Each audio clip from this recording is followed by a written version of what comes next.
Allez hop, une nouvelle archive en avant. Occupons-nous de ça, c'est encore ce qu'il y a de mieux à faire. Je constate que monsieur a enfin saisi la nécessité d'enregistrer ses notes. Mon processus exprime un contentement relatif à l'énergie conservée, de ne plus avoir à le rappeler à monsieur tous les 2 jours. Oh non, crois-moi, Zi, je ne suis pas plus content que ça de me coltiner l'enregistrement de cette maudite note. Blablater sur mes créations, ça n'a jamais été mon truc et ça ne le sera jamais. Mon processus exprime une forme de dépression. Non, mais là ça fait bien une semaine que l'autre Mister G n'arrête pas de m'appeler pour son projet et il commence à être de plus en plus insistant. Je ne sais pas encore si je dois accepter sa demande ou non, donc en attendant, je préfère toujours enregistrer une note. Au moins, ça me permettra de penser à autre chose. Bon, ici Jonathan Dexé, président et directeur du secteur recherche et développement de Codex, pour cette archive numéro 7. Zi, rassure-moi, le projet de la note d'aujourd'hui est-il suffisamment complexe? J'ai vraiment besoin de me concentrer sur autre chose. Il s'agit du projet avec les cubes. Oh la vache, oui, effectivement. Là c'est parfait, je vais être bien obligé de me concentrer dessus. Ces messieurs des archives ont formulé la demande suivante. Enregistrer toutes les notes basées sur les travaux de commande de Tesseract Laboratory concernant les projets de recherche et d'analyse Monde en cube. Oui, ça me fait bien marrer que le dossier final porte le nom de Monde en cube, quand on sait qu'au départ, les mecs du laboratoire Tesseract étaient venus avec la demande de leur révéler le sens de la vie et de la création. Je ne plaisante pas, c'est littéralement ce pourquoi ce laboratoire existait à la base, et ils n'ont jamais été fichus d'arriver au moindre résultat. Alors forcément, ils se sentaient un peu merdeux vis-à-vis de leurs financeurs, et donc ils nous ont contactés en secret, histoire qu'on leur aide à trouver ce fameux sens de la vie. Non mais, franchement, est-ce que j'ai une tête de philosophe? La demande du client, après le temps de réflexion alloué à tout nouveau projet, était la conception d'un super processeur capable d'effectuer des calculs évolutifs dans l'optique de 1. Obtenir un résultat probant sur le sens de la vie et de l'existence. 2. Obtenir un résultat probant sur le sens de la créativité chez les êtres pensants. 3. Limiter la consommation du superprocesseur à des niveaux tolérables. Ils me font marrer avec leur histoire de super processeur. Hé, Einstein, ce n'est pas parce que tu utilises des mots compliqués qui sonnent scientifiques que ça donne automatiquement un sens tangible à tes élucubrations. Et là, à l'occurrence, c'était vraiment une idée idiote. Pas étonnant qu'elle ait plu au labo 6, tiens. Construire un ordinateur pour ça, c'était s'assurer qu'on allait perdre des mois à le programmer pour qu'ensuite il faille attendre des siècles de calcul et finalement se retrouver avec un résultat corrompu de type 42. Non, vraiment, sérieusement, si tu veux connaître le sens de la vie, c'est pas compliqué, crée-la toi-même. Le projet portant le nom de code Monde en cube consiste en la reproduction des conditions favorables à l'apparition d'un écosystème vivant et pensant au cœur d'un environnement microscopique contenu dans un hypercube.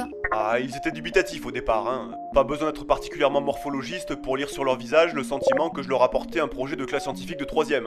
Mais ils ont fini par changer d'avis quand ils ont commencé à voir que parmi les petites formes qu'on voyait se déplacer au microscope, certaines d'entre elles étaient en train de construire des cabanes. Afin de faciliter le contrôle sur l'évolution du monde en cube et ses différents composants, ainsi que dans un souci d'économie d'énergie, l'ensemble du fonctionnement du monde en cube a été appliqué sur une grille atomique tridimensionnelle. Cette grille impose aux composants de ce monde de s'agencer selon un alignement de blocs, ce qui facilite la construction et le positionnement des éléments et accélère ainsi l'avancement technologique de ces êtres vivants. Richard s'est amusé à faire une version de son côté où tout était de forme sphérique. Les organismes qu'on voyait dessus n'aimaient clairement pas ça, mais ça nous a fait bien marrer en tout cas. Pour revenir au monde en cube, une fois qu'on a eu l'apparition des premières formes de vie intelligentes, on a commencé à y implanter des créatures hostiles.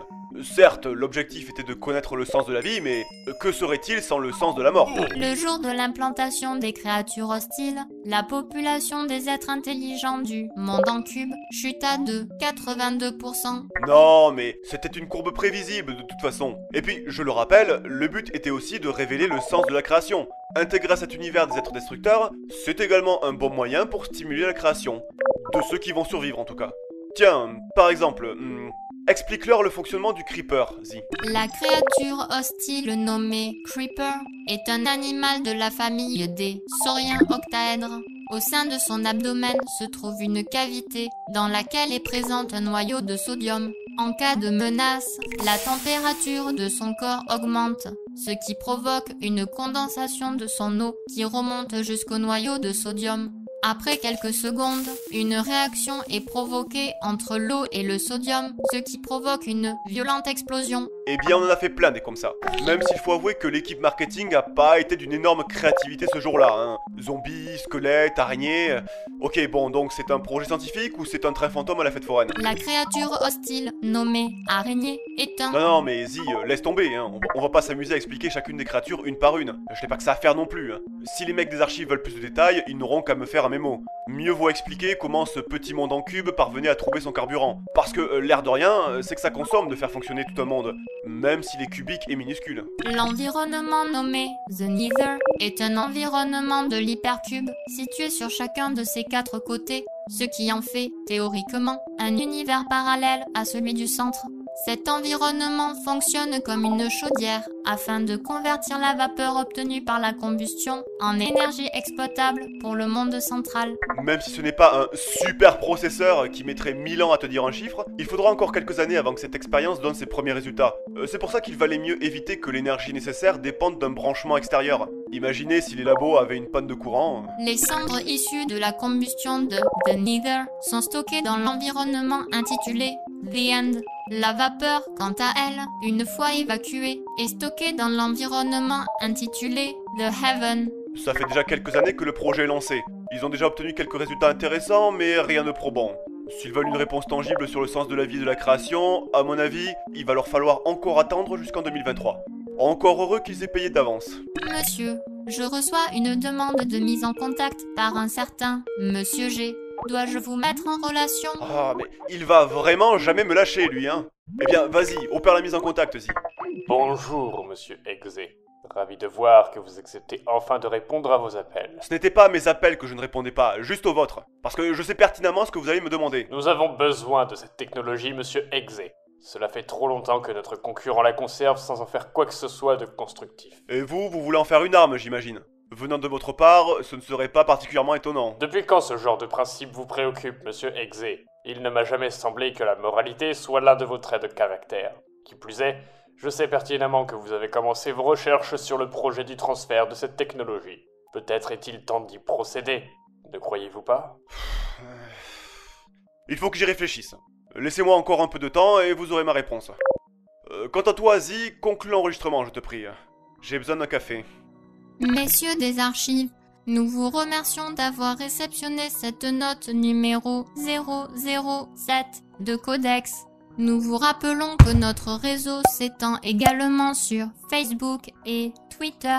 Enfin, si vous souhaitez aider les futurs projets de Codex, n'hésitez pas à faire un don sur Tipeee.